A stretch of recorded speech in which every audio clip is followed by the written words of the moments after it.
So the last time that we talked about the interview schedule for the candidates, we referred back to what was done previously in the end of July, I think. And at that time you had basically 3 different interview panels. You had the council itself as a panel, you had a citizens panel, actually you called it a leadership panel, and then you had a management panel. When we talked a few weeks ago about the format of the upcoming interviews, which tentatively are still scheduled for the 29th and 30th of this month. I had a call in to Bob Slayton today, kind of sidetracking him for a second, and he must have been traveling because we could not get a good cell phone connection, so I'm hoping I'll touch base with him tomorrow. Regardless, the question became whether to have 2 or 3 interview panels, one of the panels being the council and the other being a combination of community leaders and staff members. One of the statements that you indicated was that if we did it that way, that the council wanted to be able to observe the interviews from the leadership and staff panel, community leadership and staff panel. So in looking at some ways to orient this schedule, there are a couple of things that happen.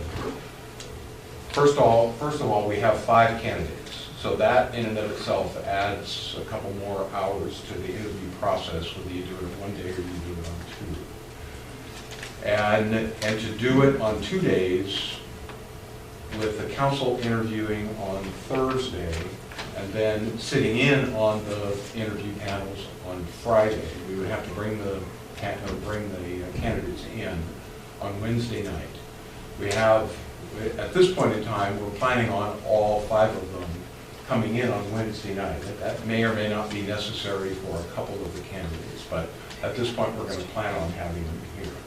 So if they come in on Wednesday, we put up on Wednesday night, they stay Wednesday and Thursday nights, and then Friday would be the final day with interviews somewhat similar to what you did the last time, except for the 1 panel. So the other option would be to bring them in on Thursday and start the introductions, the tour of city facilities on Thursday afternoon, have an open house on Thursday evening, and then on Friday have 2 panels, the council panel and the citizen staff panel. Of course, that means that you wouldn't be able to, excuse me, you wouldn't be able to sit in on the staff panel unless you chose to designate a couple of council members to do that on behalf of the entire council.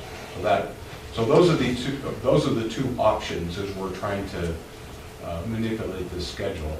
And again, since the last time we talked, the direction was you wanted to sit in on the interviews, but I wanted to touch base and see how strongly you feel about that. If we could do it a blended way to make it work. So we bring them in on Thursday, they only have to spend then 1 night here, and then they would have the complete interview set on Friday. Okay, thanks, Mike. Just one comment. From these people coming some a long ways, coming to this situation and do this, I'm kind of thinking, I don't remember exactly what we did before, but I'm kind of thinking on one element of what you're talking about, that a 1-night stay here. If you travel from some long distance and you spend 3 days going through the full interview process, and then you went home and says, sorry, no can do. Just kind of thinking if there's any way we could make it so they don't have to spend 2 nights. Don't know if that's possible. I'm just kind of throwing it up, mainly for the guy that doesn't win. You know, the 4 out of the 5, you know, it's a long 3-day process or something, but it is very important we get this right. So I agree. I may be totally wrong in my assumption and my idea about, did we spend 2 nights last time? Was it 2 full nights they stayed? I believe they did. Okay, well, So I don't- what, just do that. excuse me, Gary. No, I just, The 1 option would be 1 night. Yes. But it preclude, you know, at least it was a very limited fashion that the council sitting in on the other panels. Exactly. So I guess that's really the That's really critical the- decision is. Yeah, that's the decision. How important is it that the whole council sits in or has the ability to sit in on the community or the staff, the alternative group. I kind of like sitting in. Council members? I lean towards the two-night model myself. I also think that as somebody coming in, gives them a chance to breathe a little bit and maybe give a better reflection of their professional capabilities than rushing it through. I think the 5 candidates were going to be pressed for time as it is. 2 nights. Yeah. Okay, we'll go with 2 nights. I sense a consensus, so it didn't make any difference to us, but I wanted to throw out the other option for you. So Okay. Thank you, Mike. we'll keep moving ahead here. Okay.